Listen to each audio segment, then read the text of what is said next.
Hello दोस्तों, आज के इस वीडियो में हम मेमरी ग्लैंड्स अर्थात स्तन ग्रंथियों के बारे में समझेंगे। तो आइए इस वीडियो को शुरू करते हैं। देखिए, मेमेल्स वर्ग अर्थात स्तनधारी वर्ग का बहुत ही महत्वपूर्ण लक्षण है स्तनों का पाया जाना। यदि मनुष्यों में बात करें तो पुरुषों में स्तन आजीवन प्राथमिक अवस्था में ही बने रहते हैं, जबकि स्त्रियों में उनके लिंग हार्मोन्स प्रोजेस्टेरॉन और एस्ट्रोजन के कारण इनमें द्वितीयक लैंगिक लक्षणों का विकास होता है और इसी दौरान स्तनों में वसा के जमाव के कारण इनके आकार में भी वृद्धि होने लगता है। स्तनों के भीतर मेमरी ग्लैंड्स पाए जाते हैं और ये ग्लैंड स्वीट्स ग्लैंड्स के मॉडिफिकेशन अर्थात श्वेत ग्रंथियों के रूपांतरण होते हैं। तो आइए देखें इसकी स्थिति कैसी होती है और इनमें दुग्ध का निर्माण किस प्रकार होता है। तो देखिए, इसकी स्थिति दूसरी पसली से लेकर 6वें नंबर की पसली सेकेंड रिब्स से 6 रिब्स के बीच में होता है। ये मान लेते हैं कि दूसरा है, ये तीसरे नंबर की पसली, ये चौथा रिब्स, 5वां रिब्स और ये 6वां रिब्स। तो इसी के बीच में स्थित होते हैं और ये जो रिब्स हैं इनके बीच की जो ये मसल्स बनाए हैं, ये जो मसल्स यहाँ पर बनाया गया है ये कहलाता है इंटरकास्टल मसल्स। अब देखिए, यहाँ पर एक और पेशी पाया जाता है जिसको कि पेक्टोरेलिस मेजर मसल्स कहते हैं। इसी से लिगामेंट की सहायता से स्तन जुड़े होते हैं। इसका थोड़ा सा आकार बना ले, कुछ इस तरह का होगा।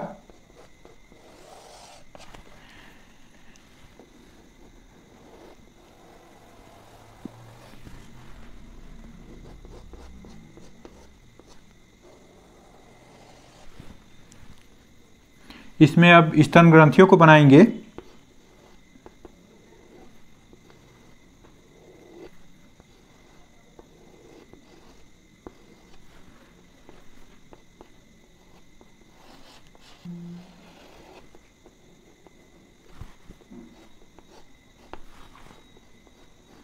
इस तरफ से देखिए 15 से लेकर 20 लोब्यूल का बना होता है। इनको स्तनपालियाँ कहते हैं। तो इस तरह के 15 से 20 स्तनपाली होंगे। यहाँ पे कुछ को बना दे रहे हैं। इसके यदि हम सामने से बनाते तो चारों साइड इसी तरह के लोब्यूल स्थित होते हैं।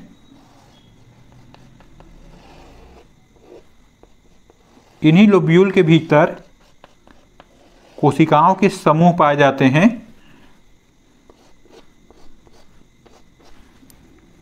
इस तरह से देखिए, इसमें बहुत सारे कोशिकाएं इस तरह से पाए जाते हैं। एक एक को हम कूपिका एल्वोलाई कहते हैं और इन्हीं कूपिकाओं के द्वारा दुग्ध का निर्माण किया जाता है, अर्थात यही दुग्ध का स्रावण करते हैं।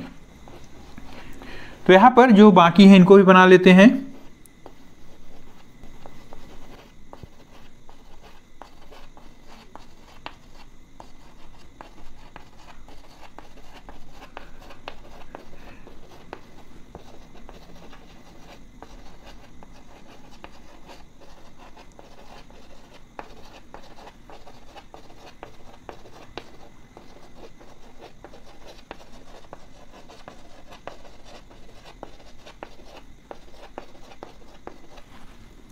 ये देखिए, यहाँ पर मैं 4 लोब्यूल को बना दिया हूँ और इसी तरह के 15 से लेकर 20 लोब्यूल होंगे।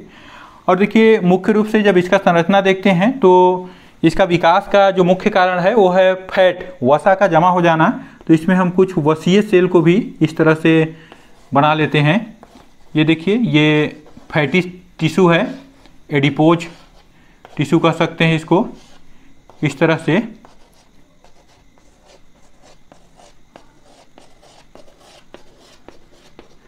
तो इस तरह से आप इसका चित्र को बना सकते हैं।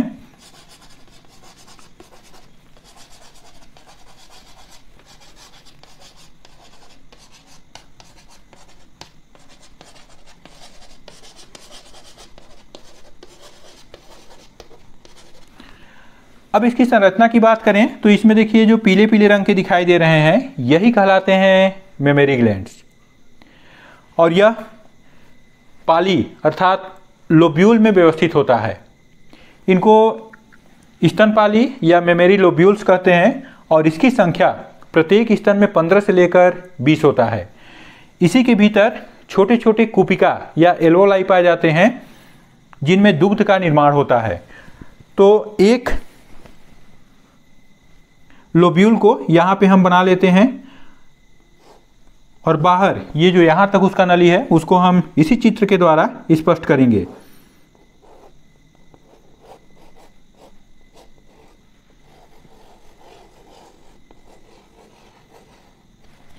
ये देखिए, यहाँ से यहाँ तक मान लेते हैं कि यह एक लोब्यूल है और इसके भीतर इस तरह की कई संरचनाएं स्थित होते हैं। ये जो छोटे गोलाकार संरचनाएं दिख रहे हैं, ये देखिए यहाँ से यहाँ तक ये जो गोलाकार संरचना है, ये संरचना ही कहलाता है एल्वोलाई या कुपिका। और इसी की कोशिकाएं दूध का निर्माण करते हैं और निर्माण करने के बाद यहाँ पर स्राव कर दिया जाता है और उसके बाद यह स्राव इन छोटे छोटे नलियों के द्वारा, यहाँ देखिए यदि हम यहाँ से यहाँ तक करें तो एक कॉमन नली ऐसे बना लेंगे। तो ये छोटे छोटे नलियों के द्वारा एक कॉमन नली में आते हैं। इन छोटे नलियों को कहते हैं मेमोरी ट्यूब्यूल्स, स्तन नलिकाएं। ये जो मेमोरी ट्यूब्यूल्स हैं ये एक कॉमन नली में खुलता है, ये कहलाता है मेमोरी डक्ट।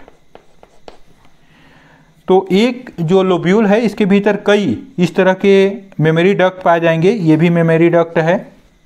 और ये जो मेमोरी डक्ट या स्तन वाहिनियाँ हैं ये आपस में मिलकर एक फूला हुआ संरचना बनाते हैं, इसको कहते हैं एम्पुला या तुम्बिका। और उसके बाद ये एम्पुला आगे की ओर एक पतला नली से खुलता है इस निपल्स में, यह नली कहलाता है दुग्ध वाहिनी या लेक्टिफेरस डक्ट। तो इस तरह से एक लोब्यूल या स्तनपाली का संरचना होता है। चलिए इसका नामांकन हम यहाँ पर कर लें। तो देखिए ये जो दिख रहा है पाली, स्तनपाली, ये कहलाएगा मेमोरी लोब्यूल्स। मैं दोनों में नामांकन कर दूंगा इसका।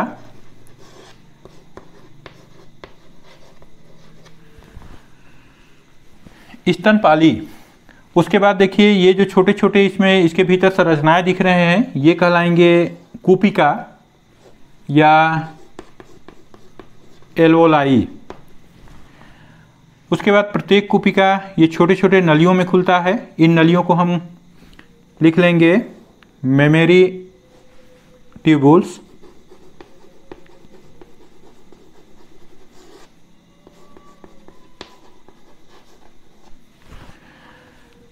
ये मेमोरी ट्यूब्यूल्स आगे चलकर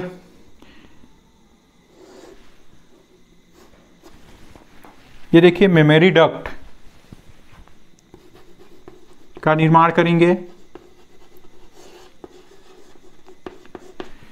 ये मेमोरी डक्ट आगे मिलकर ये फूला हुआ संरचना बनाते हैं जिसको एम्पुला कहेंगे, तुम्बिका। और एम्पुला आगे की ओर ये पतला नली से निपल्स में बाहर खुलता है, यह पतला नली कहलाता है लेक्टिफेरस डक्ट, दुग्ध वाहिनी। अब उसके बाद ये जो दिख रहा है जहाँ पर ये दुग्ध वाहिनियाँ आकर के खुले हैं ये कहलाता है निपल्स, यहाँ से यहाँ तक का क्षेत्र।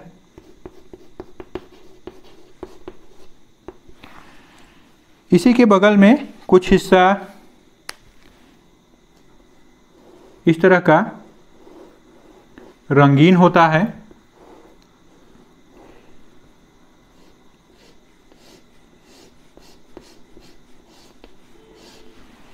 यह रंगीन संरचना बहुत ही संवेदनशील होता है और यह कहलाता है एरियोला।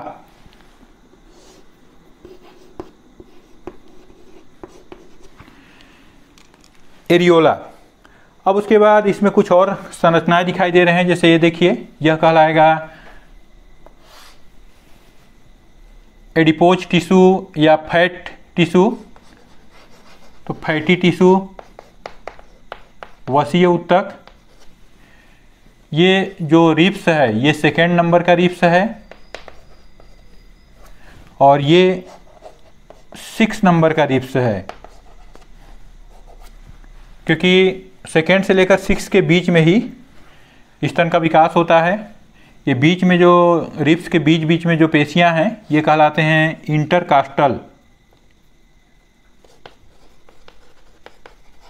Intercostal muscles. और ये जो मसल्स है यह कहलाता है पेक्टोरेलिस मेजर मसल्स। इसी में लिगामेंट की सहायता से स्तन जुड़ा होता है।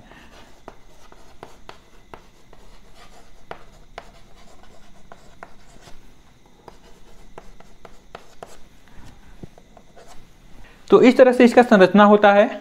अब देखिए इसमें दुग्ध का निर्माण कब होगा। तो देखिए प्रसव के समय पीयूष ग्रंथि के अग्रपाली से प्रोलेक्टिन नामक हार्मोन्स का स्राव होता है और जिसके कारण एल्वोलाई या कुपिका हैं ये दुग्ध का निर्माण प्रारंभ कर देते हैं।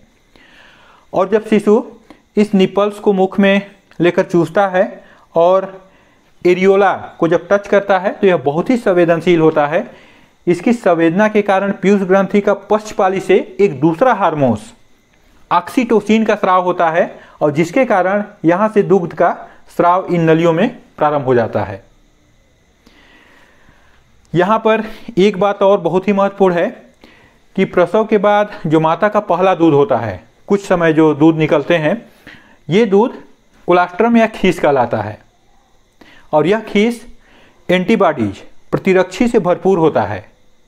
शिशु में जो भी रोगों से लड़ने की क्षमता इसी दूध से प्राप्त होता है। तो इसीलिए कहा गया है कि जो शिशु होते हैं उनको माता का पहला दूध अवश्य पिलाना चाहिए। तो ध्यान रखिए उस दूध को खीस या कोलास्ट्रम कहते हैं, जो शिशु में प्रतिरक्षा उत्पन्न करेगा। तो दोस्तों इस तरीके से आप स्तन एवं स्तन ग्रंथियों के बारे में समझ गए होंगे। यदि यह वीडियो अच्छा लगा तो इसे लाइक कीजिए। ऐसे ही वीडियो देखने के लिए हमारे चैनल को सब्सक्राइब कीजिए और दोस्तों के साथ शेयर कीजिए।